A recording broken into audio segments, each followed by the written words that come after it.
Chernóbil, territorio radiactivo.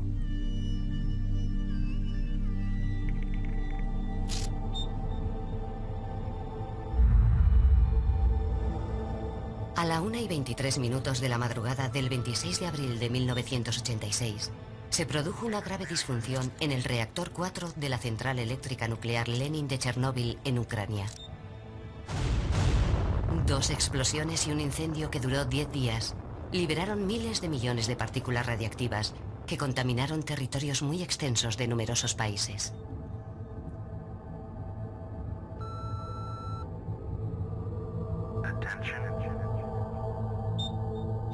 Se creó una zona de exclusión de un radio de aproximadamente 30 kilómetros alrededor de la central, en la que se prohibió la entrada a toda vida humana.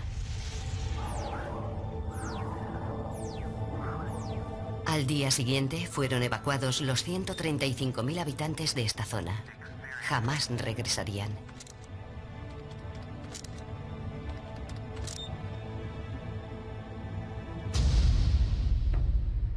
La fauna y la flora que vivían en el interior de esta zona prohibida para el hombre fueron abandonadas a su suerte. ¿Cuál ha sido su evolución durante todos estos años?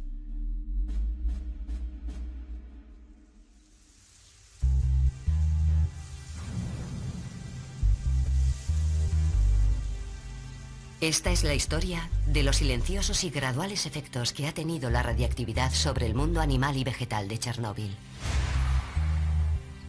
Narrada por quienes los han observado y estudiado desde el terrible accidente de 1986, los científicos.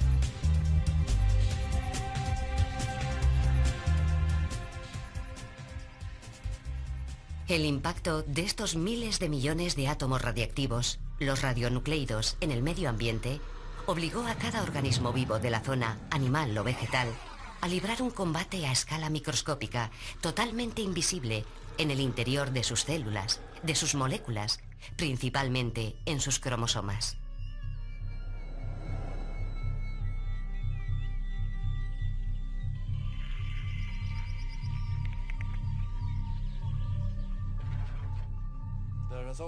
En la Tierra siempre ha habido radiactividad, siempre ha formado parte de nuestro entorno natural.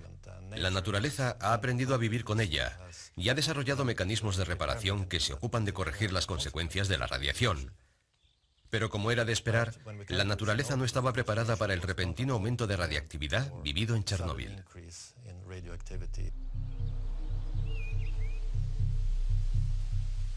Tras la marcha del hombre, se produjo una especie de calma muerta. Nadie se aventuraba a entrar en este territorio siniestro, donde destacaba la gran ciudad fantasma de Pripyat.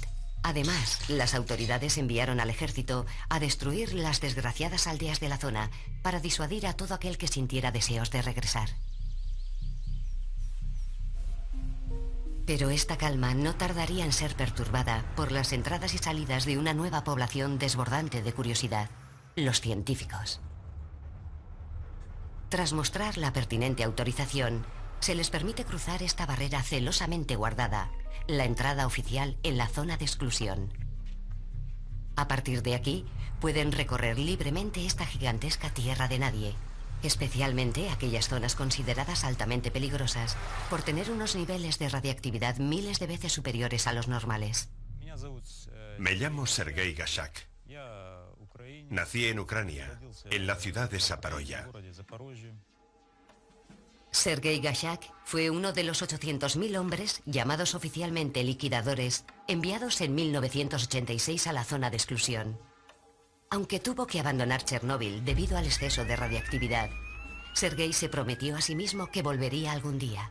Y cumplió su promesa, pero para realizar sus propios experimentos. Es sin duda el científico que ha participado en más estudios dentro de la zona de exclusión de Chernóbil. Me convertí en zoólogo y he viajado por toda la zona con mi cámara y mis binoculares, a pie, en coche y en barco. Conozco esta región desde hace 20 años, incluso más, y me siento muy unido a ella.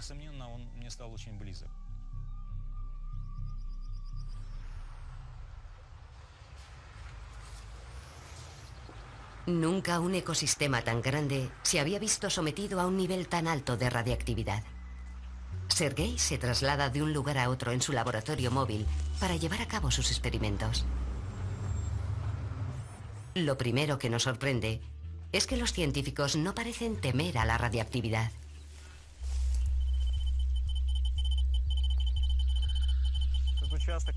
Esta zona está a 2 kilómetros de la central nuclear. Aquí la radiactividad es 1000 veces superior a la normal.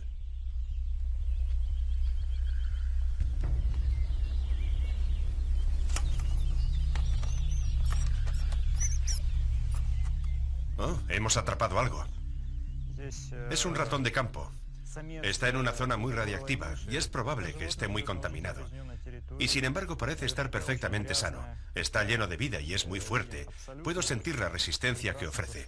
Está dispuesto a luchar por su vida. Se está defendiendo y luchando contra este animal feroz que lo está atacando, el hombre.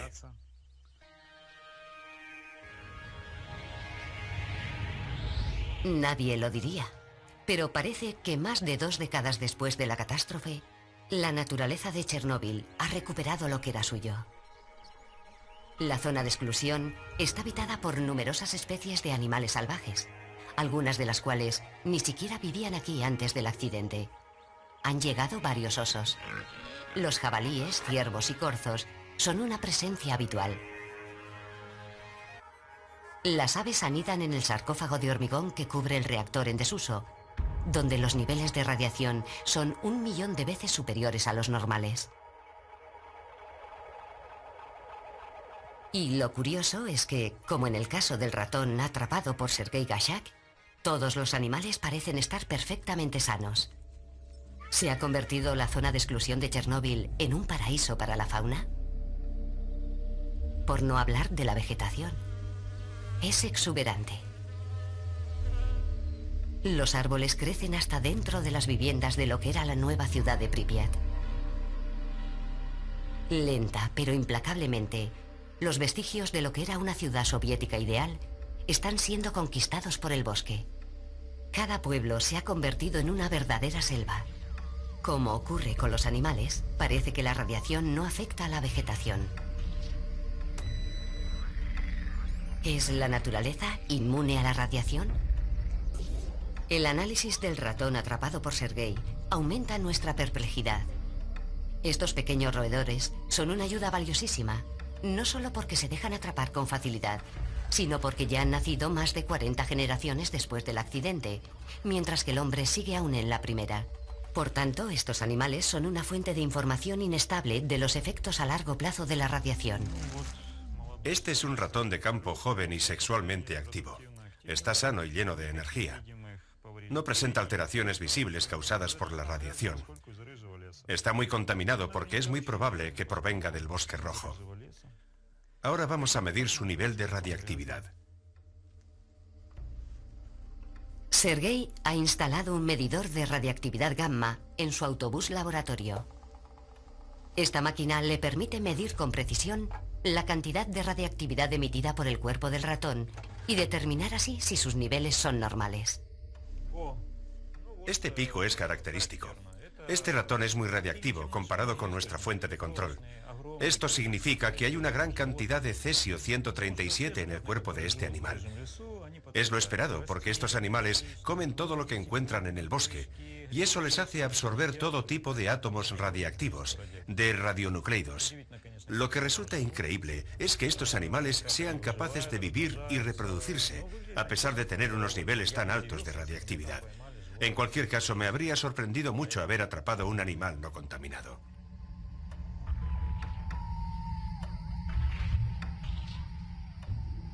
¿Cómo es posible que un animal tan radiactivo no presente alteraciones visibles y pueda vivir en semejante entorno?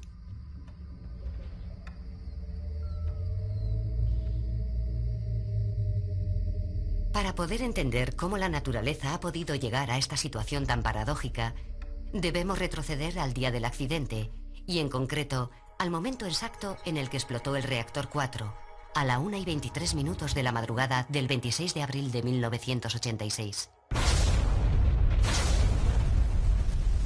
Para empeorar las cosas, El reactor, que acababa de ser rellenado de combustible, contenía 200 toneladas de óxido de uranio.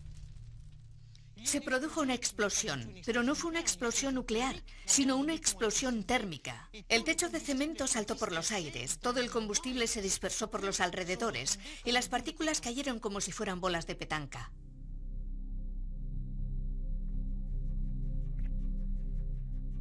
Denis Stamos y su equipo del Instituto Francés de Radioprotección y Seguridad Nuclear intentan saber qué ha sido de las partículas radiactivas que cayeron al suelo. Si todo hubiera terminado ahí, con la explosión, el accidente no habría sido tan catastrófico. La radiactividad habría quedado contenida dentro de la zona de 30 kilómetros, puesto que todas esas partículas pesadas habrían caído alrededor del reactor. Pero, por desgracia, se declaró un incendio que duró 10 días. Durante el incendio, el corazón del reactor alcanzó temperaturas altísimas. No debemos olvidar que ese combustible ya contenía todos los radioelementos producidos por la fusión y la activación generadas en una central nuclear. Los elementos más pesados cayeron cerca de la central, pero los elementos más ligeros y volátiles se dispersaron hasta zonas muy alejadas. Se formó así un penacho radiactivo que emprendería un viaje que le llevó muy lejos. Había nacido la famosa nube de Chernóbil, una nube que no respetó las fronteras trazadas por el hombre. Esta es la trayectoria que siguió la nube desde el 26 de abril al 9 de mayo de 1986, reconstruida científicamente en base a miles de datos. En 10 días, se esparcieron en la atmósfera a merced del viento miles de millones de partículas radiactivas, el equivalente a 30.000 veces el conjunto de residuos nucleares producidos en un año por todas las centrales nucleares del mundo. Incluso en la actualidad, el 3% de la radiación a la que estamos expuestos a diario proviene de la nube de Chernóbil. Entonces intervino el tiempo atmosférico. El viento cambió y la nube radiactiva se mezcló con la lluvia. Y los radioelementos cayeron en las zonas en las que se produjeron precipitaciones, creando así puntos de contaminación. En los lugares en los que no llovió, no se produjo esta precipitación radiactiva, creándose así zonas no contaminadas. La radiactividad se dispersó, lo que impidió tratar la amplia zona afectada de una forma homogénea. Miles de mediciones nos permiten trazar un mapa de la contaminación y volver a dibujar los contornos de la zona de exclusión. Los residuos de la explosión y la lluvia de cenizas radiactivas muestran las brutales variaciones en los niveles de radiactividad. Entonces se creó una zona de riesgo, de la que, a pesar de todo, quedaban fuera regiones muy contaminadas. Lamentablemente, en muchos casos, la población de esas regiones nunca fue evacuada. Bajo el sol de la primavera de 1986, cuando millones de átomos a cual más radiactivo cayeron sobre la naturaleza, empezó a librarse una inmensa batalla. Los científicos la denominan la fase aguda. Los organismos vivos, animales y vegetales, que tuvieron la desgracia de quedar cubiertos por esta capa de cenizas, se vieron sometidos a una gigantesca cantidad de radiactividad que entró en contacto directo con sus células. Estos organismos sufrieron un copioso ataque de radiactividad.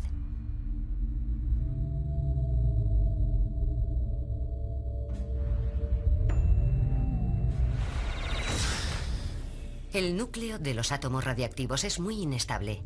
Se desintegra y libera fotones. Estos fotones son energía pura que viaja a la velocidad de la luz.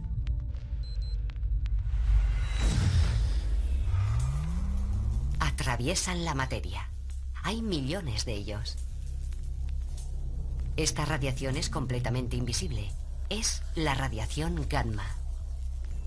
Cuando estos fotones entran en contacto con la materia, provocan colisiones en el transcurso de toda su trayectoria. Descomponen las moléculas, liberándose así piezas de moléculas que los científicos denominan radicales libres. Estos radicales libres son muy tóxicos y a su vez destruyen otras moléculas.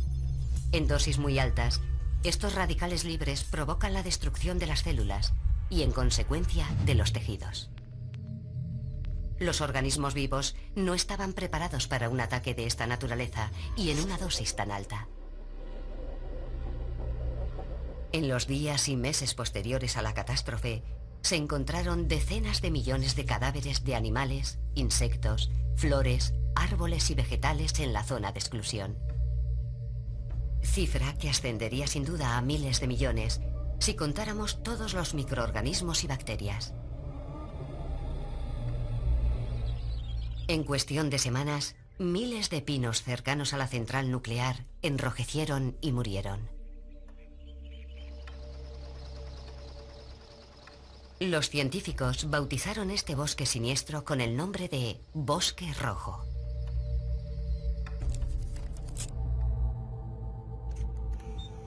Se calcula que se produjeron más de 400 nacimientos de animales domésticos con anomalías en la zona en los primeros meses y años posteriores a la catástrofe. Pero debido a que la lluvia radiactiva cayó de forma aleatoria, hubo zonas prácticamente no contaminadas contiguas a otras que se vieron totalmente desprovistas de su fauna, que resultó exterminada debido a la violenta dosis de radiactividad. A diferencia de las bombas atómicas, que son destellos e irradian la radiactividad en estallidos cortos, los radionucleidos que caen de forma aleatoria continuarán irradiando radiactividad discretamente hasta que se desintegren y se conviertan en átomos estables.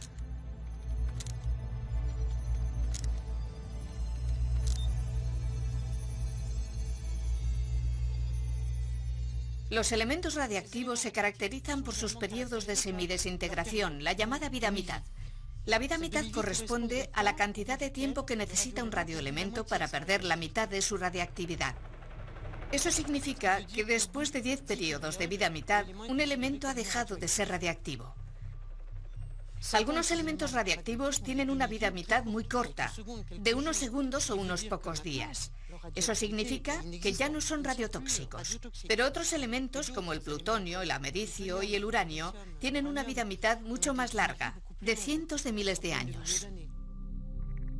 Hoy, más de 2 décadas después, subsisten menos del 3% de los átomos radiactivos que cayeron en la zona de exclusión de Chernóbil. Pero los que aún subsisten estarán ahí durante mucho tiempo, y los científicos siguen sin saber exactamente cómo se comportarán al entrar en contacto con la naturaleza. La zona de Chernóbil ha entrado en una nueva fase, denominada por los científicos como fase de radiactividad crónica de dosis baja. Estas dosis no tienen nada que ver con las de los primeros años posteriores al accidente, pero a pesar de todo, siguen siendo miles de veces superiores a las normales. Estación tras estación, año tras año, ayudados por la descomposición natural de la vegetación, los radionucleidos residuales penetran lentamente en la Tierra y entran en contacto con las raíces de las plantas. Se supone que los organismos vivos, vegetales o animales, tendrían que absorber estos átomos, ya sea por inhalación o a través de la comida.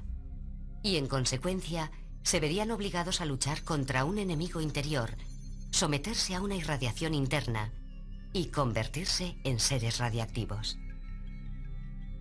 En teoría, toda la cadena alimentaria de la zona de exclusión debería verse afectada.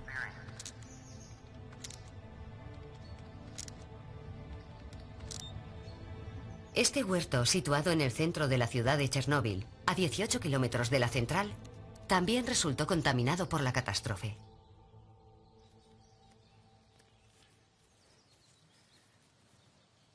Esta es la casa de Leonid Bogdan. Leonid vive solo. Regresó a Chernóbil tras su divorcio. Leonid es una excepción y vive aquí ilegalmente. Los 2.000 empleados encargados de controlar y gestionar la zona de exclusión viven en barracones y comen en un comedor en el que toda la comida que se sirve llega de zonas no contaminadas. En la zona de exclusión está estrictamente prohibido cultivar la tierra y es fácil entender por qué. ¿Significa eso que este hombre está loco? En absoluto, porque Leonid desempeña una labor muy valiosa en la zona de exclusión. Durante los últimos 20 años ha sido el director del laboratorio que mide el nivel de radiactividad en la zona, así que sabe lo que se hace. Es la temporada de las cerezas. De hecho, algunas ya han empezado a podrirse. Si no las como yo, acabarán pudriéndose todas o se las comerán las abejas. El cerezo es un árbol frutal muy especial. A pesar de que absorbe el cesio y el estroncio, las cantidades que podemos encontrar en la carne de la cereza son insignificantes, aunque sí es cierto que se concentran en el hueso. Eso significa que podemos comernos las cerezas, pero es obligatorio escupir el hueso.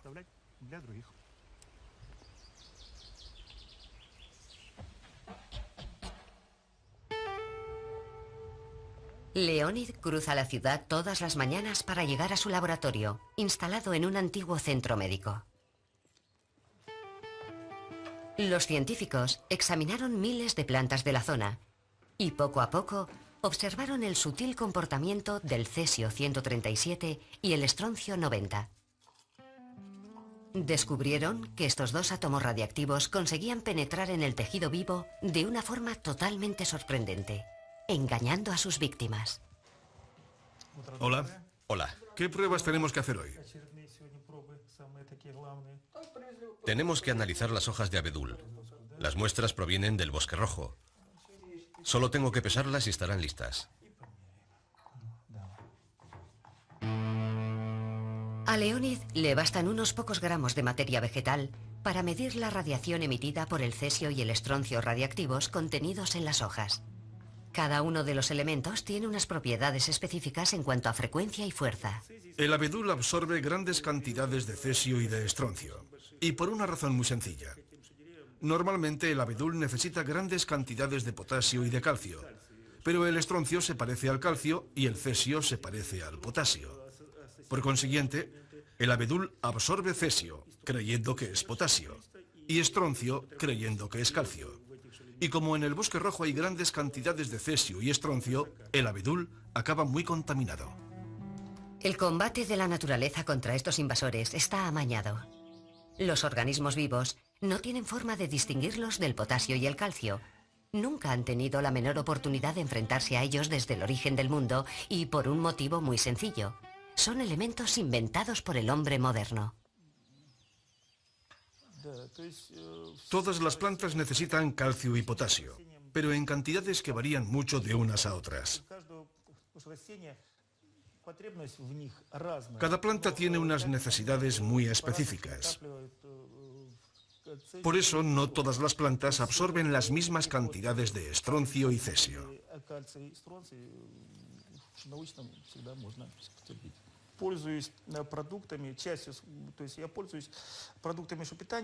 Yo como las hortalizas que planto yo mismo en mi huerto.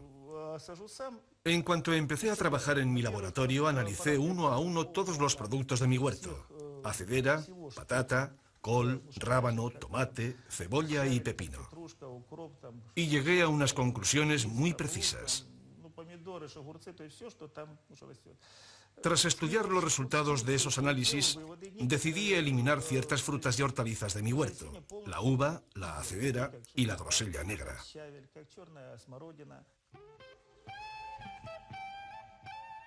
Por consiguiente, Leonid puede alimentarse tranquilamente de una serie de productos cuidadosamente seleccionados y analizados que cultiva en su huerto.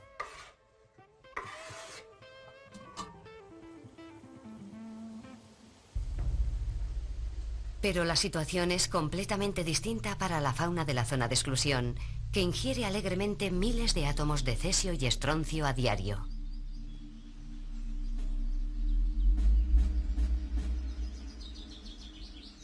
¿Qué consecuencias tiene esto en los organismos vivos y con qué defensas cuentan? Carl Magnus Larsson, de la Agencia de Radioprotección sueca, conoce las respuestas a estas preguntas, puesto que coordina los trabajos de investigación de más de 30 laboratorios europeos. La radiación provoca daños o roturas en el ADN. Estas rupturas pueden ser causadas directamente o a través de la aparición de radicales libres. Pero a su vez, la naturaleza ha creado mecanismos de reparación que limitan los daños sufridos por el ADN.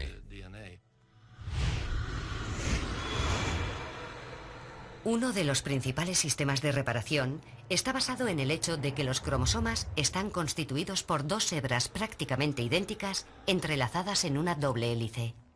Y una de ellas servirá de modelo para la que ha resultado dañada. La maquinaria molecular sustituye los elementos que faltan comparando las dos hebras gen a gen. En cuanto falta una pieza de un cromosoma, la sustituye.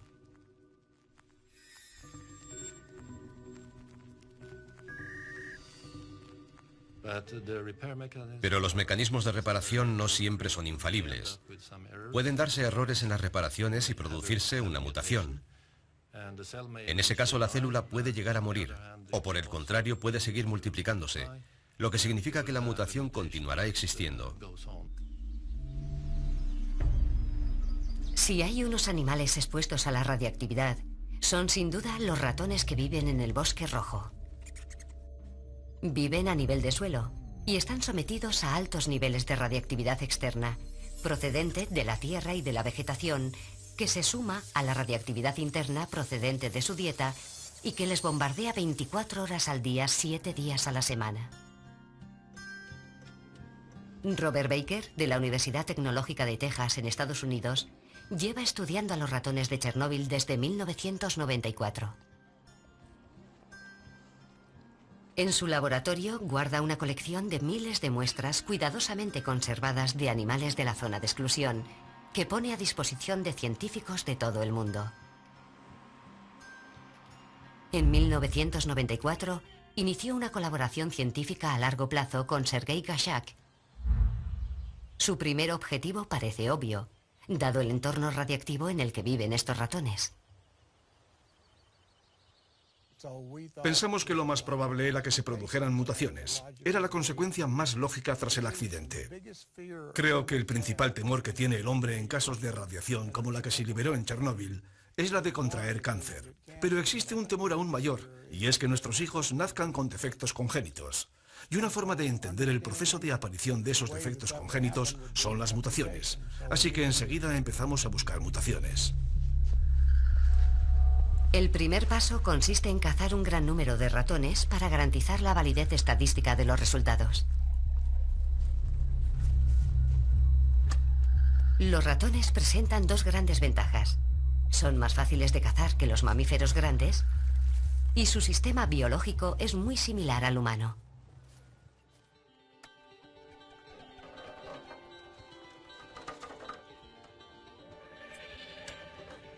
La siguiente fase del estudio se llevó a cabo en Slabutich, en el laboratorio de radioecología de Sergei, creado en 1999 para poder estudiar el efecto de la radiación en el medio ambiente.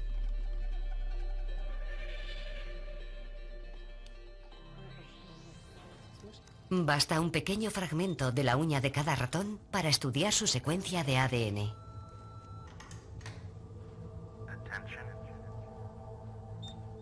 Estas muestras se introducen luego en una incubadora hasta que llega el momento de enviarlas al laboratorio tejano de Robert Baker.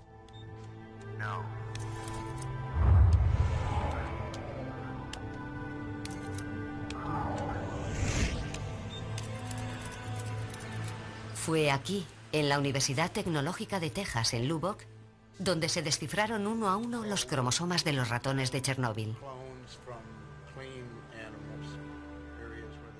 Robert Baker se llevó una gran sorpresa al ver, por una parte, una tasa de mutación tan baja, y por otra, que había muchas especies de ratones diferentes, pero genéticamente muy parecidas. Finalmente, el equipo de científicos encontró la explicación al misterio. Durante el periodo de gran radiactividad inmediatamente posterior al accidente, la muerte de todos los animales dejó extensas zonas despobladas. Quedaron así una serie de espacios libres en los que no había un solo animal vivo.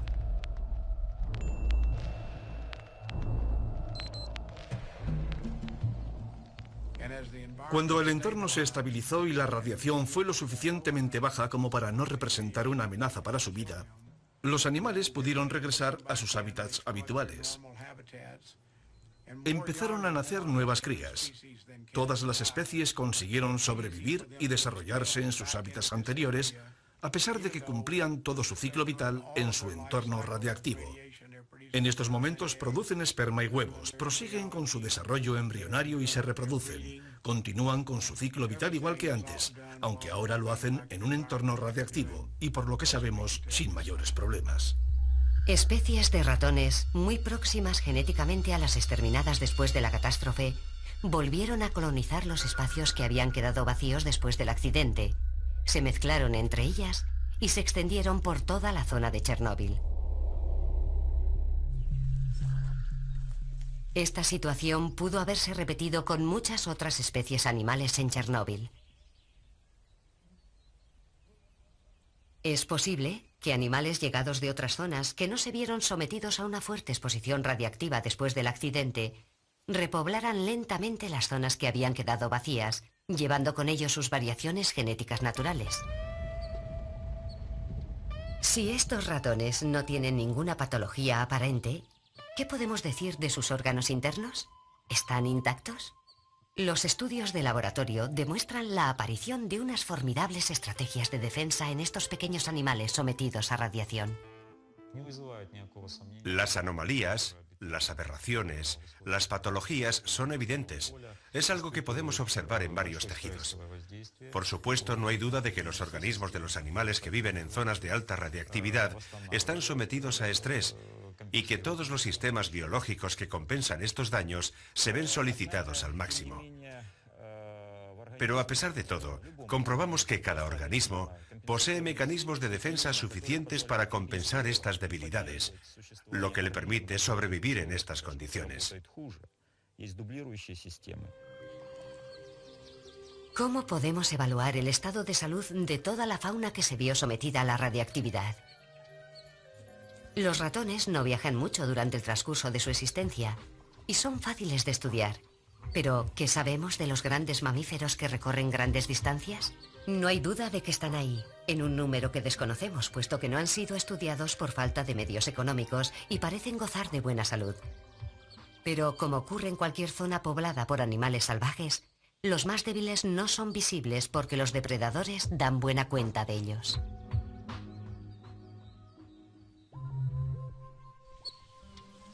Aunque los efectos de la radiactividad en los mamíferos grandes es un misterio que aún no ha sido resuelto, hay dos científicos que llevan 18 años estudiando las aves de Chernóbil y que han acumulado miles de datos. ¿Resisten las aves el impacto del cesio y del estroncio tan bien como los ratones? Anders Moller, científico del Centro Nacional de Investigación Científica de Francia, y Tim Mousseau, de la Universidad de Carolina del Sur en Estados Unidos, cuentan anualmente desde 1991 las aves que hay en Chernóbil siguiendo estrictas normas ornitológicas. Su principal objetivo es descubrir si existen diferencias entre zonas muy contaminadas, como el bosque rojo, y zonas poco contaminadas. Diferencias que podrían establecer un vínculo directo entre la presencia o ausencia de aves y su nivel de radiactividad.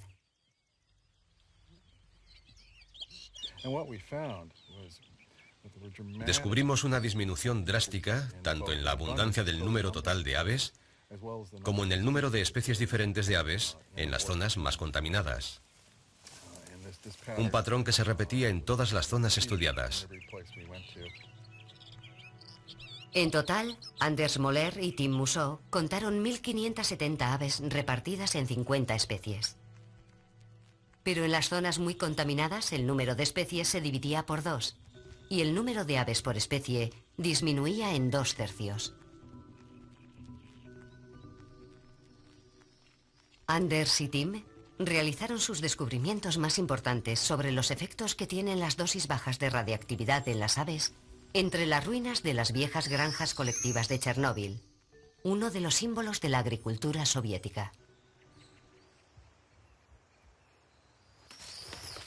Estos científicos, que hasta entonces habían capturado y estudiado más de 15.000 golondrinas en todo el mundo, jamás habían visto nada semejante.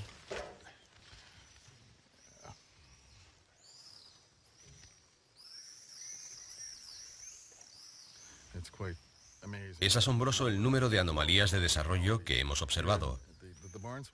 En las golondrinas examinadas hemos encontrado tumores en las patas, en el cuello, en los ojos. Mira, aquí hay algo extraño. Hoy hemos descubierto un huevo enano, aproximadamente 4 veces más pequeño que un huevo normal. Es algo que jamás había sido observado en ninguna otra población de golondrinas. Y cuando vas sumando todas esas anomalías, que es lo que hemos hecho en los últimos años, descubres que has encontrado del orden de 14 o 15 anomalías distintas, 10 de las cuales jamás habían sido observadas antes en ninguna otra población de golondrinas del mundo. Una de las señales más claras de radiación que hemos encontrado en esta zona es que las aves presentan unos puntos diminutos en su plumaje que carecen de coloración. Es una especie de albanismo parcial, lo que constituye un fenómeno muy raro en la naturaleza. Solo hay otro entorno en el que se ha estudiado el albinismo parcial. En algunas grandes ciudades como París y Moscú, debido a sus relativamente altos niveles de contaminación. Aquí hemos observado diversos tipos de anomalías morfológicas en las plumas, entre ellas la asimetría, esto es, diferencias en la longitud de las plumas del lado izquierdo y derecho del cuerpo. Y naturalmente, tener alas de distinta longitud resulta muy perjudicial para las aves que vuelan mucho, igual que si esa diferencia se da entre los dos lados de la cola, porque esa asimetría limita su aerodinamismo. Anders Moller y Tim Mousseau observaron envejecimiento prematuro en las golondrinas y una tasa de supervivencia de un año a otro de solo el 30%, cuando la esperanza de vida normal es de 14 meses. Pero las anomalías más graves se descubrieron en las muestras de esperma. He comprobado que más del 50% del esperma de las golondrinas presenta alguna anomalía morfológica, lo cual es una muy mala noticia para ellas porque generalmente ese esperma carece de capacidad de fertilización. Muchas de las aves que hemos visto establecerse en la zona, y me refiero en concreto a las golondrinas, eran inmigrantes. Quiero decir que no habían nacido en la zona. Y este hecho, combinado con el dato de unas tasas de supervivencia significativamente menores en muchos de los puntos de observación, nos indica que es posible que muchas de estas poblaciones de golondrinas hayan podido sostenerse gracias únicamente a la llegada constante de nuevas aves. La radiación diezmó la población de golondrinas, lo que dejó espacio para nuevas golondrinas que a su vez van llegando y muriendo. Se ha convertido Chernóbil en uno de los mayores refugios de animales de Europa, cuando es en realidad una trampa, un inmenso pozo de biodiversidad al que llegan aves de todas partes para morir. En 2007, y después de analizar cientos de muestras, Anders Moller y Tim Mousseau descubrieron el probable motivo que explica esta deficiencia en las golondrinas. Una explicación que podría estar vinculada con el hecho de que las golondrinas no viven allí durante todo el año. De hecho, durante el enorme esfuerzo que le supone el viaje de migración desde África, las golondrinas consumen una gran parte de su reserva de antioxidantes. Y esas moléculas desempeñan un papel importante en la lucha contra la radiación. Cuando la radiación descompone las moléculas y genera radicales libres extremadamente tóxicos, los antioxidantes los destruyen.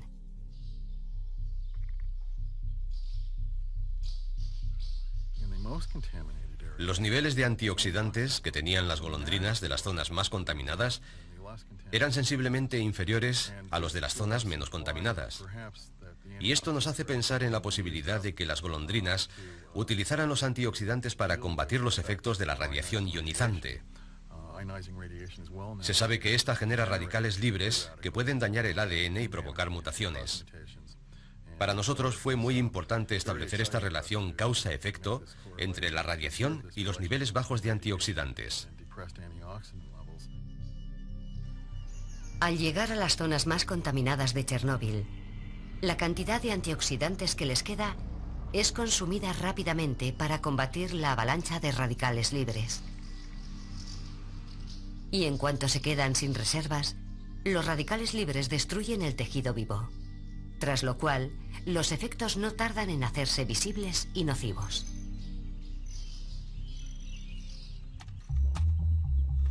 ¿Cuál es entonces el mecanismo que permite que el ratón no presente unos síntomas similares? Fue en 2008, tras 14 años de ardua investigación, cuando se dio un nuevo paso en la comprensión de la extraordinaria resistencia que ofrecen los ratones. El equipo de Robert Baker emprendió un experimento dirigido por Brenda Rogers, que arrojó nueva luz sobre la inesperada estrategia de defensa de los ratones. Cuando empezamos con los experimentos en la zona de exclusión, esperábamos encontrarnos con muchas mutaciones, incluso deformidades en los organismos. Pero no fue así, con lo que de pronto nos dimos de bruces con el misterio de la existencia de unos organismos vivos que vivían en un entorno contaminado que parecían no verse afectados por la radiación. Así que empezamos a investigar en busca de una explicación. Y al ver que la fauna y los organismos que vivían allí seguían creciendo y multiplicándose, nos preguntamos si sería posible que la exposición a la radiación pudiera tener efectos beneficiosos en la adaptación de esos organismos.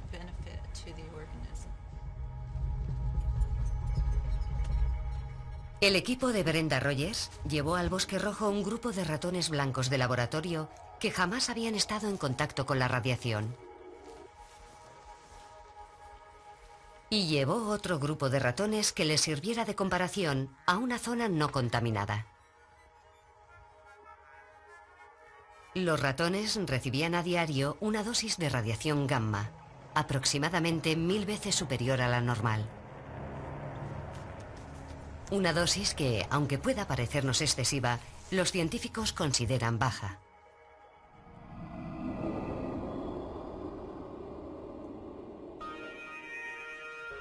Fin de la primera fase del experimento. 45 días después llevan los ratones a Slabutich.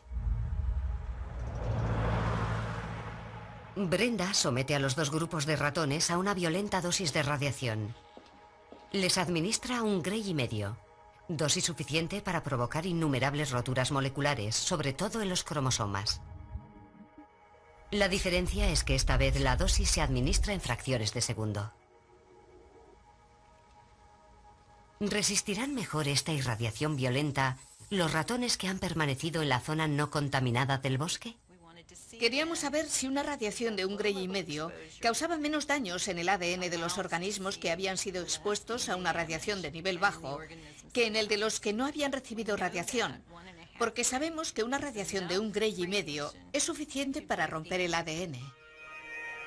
Brenda Rogers esperó un día, 24 horas claves en el desarrollo del experimento. Los organismos de los ratones combatieron contra las numerosas roturas moleculares causadas por la radiación. Los resultados fueron muy interesantes porque se produjeron roturas de cromosomas en los animales que no recibieron una dosis previa de 10 centigrays, como era de esperar tras recibir una radiación de un Gray y medio. Pero el ADN de los animales que habían recibido los 10 centigrays antes de recibir la dosis de un Gray y medio mostraba un nivel bajo de daños, lo cual hace que nos planteemos la cuestión de si la radiación resulta beneficiosa para el organismo. ¿Se trata de un efecto hormético? Un efecto hormético es un efecto positivo y, por tanto, beneficioso de la radiactividad a dosis bajas. Brenda Rogers intentó entonces determinar si la baja dosis recibida en el Bosque Rojo podría haber estimulado ciertos genes que participan en la defensa contra la radiación. No constatamos un cambio o un aumento de la respuesta en la reparación de genes, como podría haber sido de esperar. Por el contrario, observamos una modificación en la regulación de los genes responsables de eliminar los radicales libres. Los radicales libres de las moléculas rotas, debido a una exposición violenta a la radiación gamma, se eliminan de una forma mucho más eficaz. Y lo que es más importante, desaparecen rápidamente, antes de tener tiempo para destruir los cromosomas. ¿Existen estos mecanismos desconocidos hasta ahora y descubiertos gracias a los ratones en otros animales? ¿Explicaría esto su insultante buena salud? ¿O por el contrario hay otras especies que, como les ocurre a las golondrinas, se van debilitando hasta desaparecer discretamente? Aunque muchas de estas preguntas deben aún ser respondidas en Chernóbil, estudiar los efectos de la radiación en el ecosistema sigue siendo complicado debido a un factor que ha demostrado ser fundamental: la ausencia del hombre desde 1986. Sergei Gashak es uno de los pocos científicos que estudia sus consecuencias.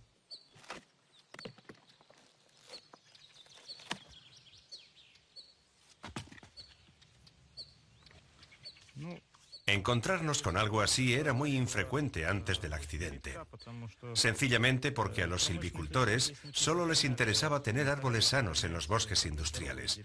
En consecuencia, eliminaban todos los árboles enfermos, viejos y muertos que podían convertirse en una fuente de enfermedad. Eliminaban cualquier posible fuente de infección, micosis o enfermedades parasitarias. Pero no debemos olvidar que los árboles enfermos y muertos son elementos habituales en un ecosistema forestal, igual que los árboles sanos. Ambos tipos de árboles están llenos de vida y de comida para un tipo de fauna muy específica. Desde el accidente hay muchos árboles enfermos y muertos. Esto explica por qué la biodiversidad del bosque ha aumentado tanto. Un ejemplo de ello es la aparición de murciélagos, muchas especies de insectos y de aves y mamíferos que viven en los árboles viejos y huecos. Antes del accidente, los silvicultores rociaron con grandes cantidades de productos químicos estos bosques, que fueron plantados siguiendo un plan perfectamente trazado por Khrushchev en los años 40. Del mismo modo, inmensos campos de cultivo de cereal fueron rociados con fertilizantes, pesticidas y fungicidas. Toda esta zona se vio sometida a altos niveles de una contaminación química que se vio interrumpida abruptamente en mayo de 1986.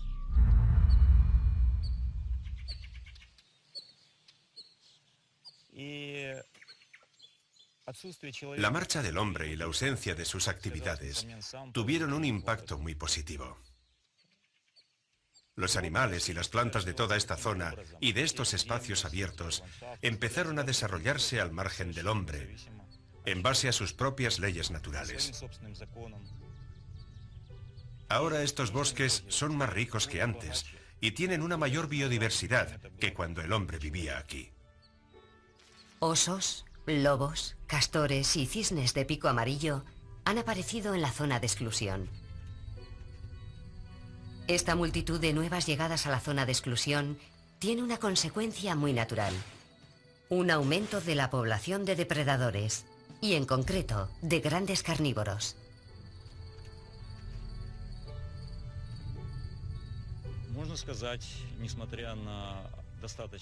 A pesar de que carecemos de datos contrastados, podemos decir que el número de carnívoros y herbívoros en la zona de Chernóbil ha alcanzado su equilibrio natural.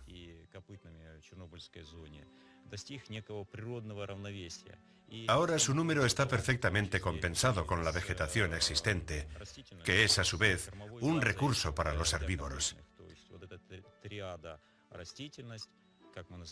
La tríada vegetación, herbívoros y carnívoros ha alcanzado el equilibrio que necesitaba esta región.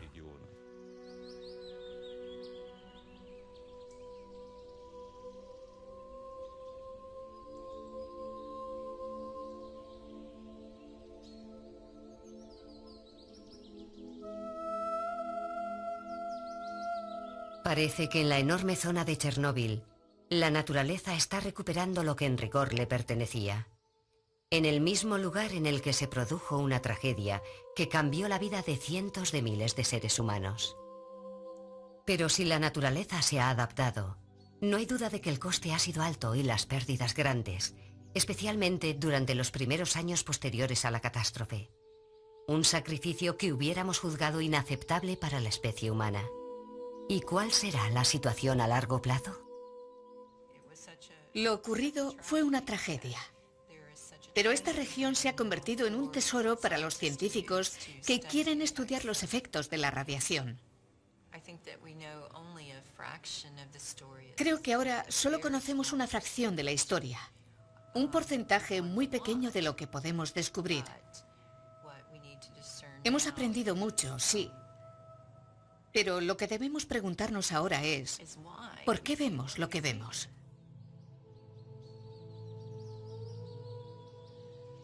Ahora hay grandes proyectos para construir nuevas centrales nucleares, así que debemos ser conscientes de cuáles son las peores consecuencias de la energía atómica.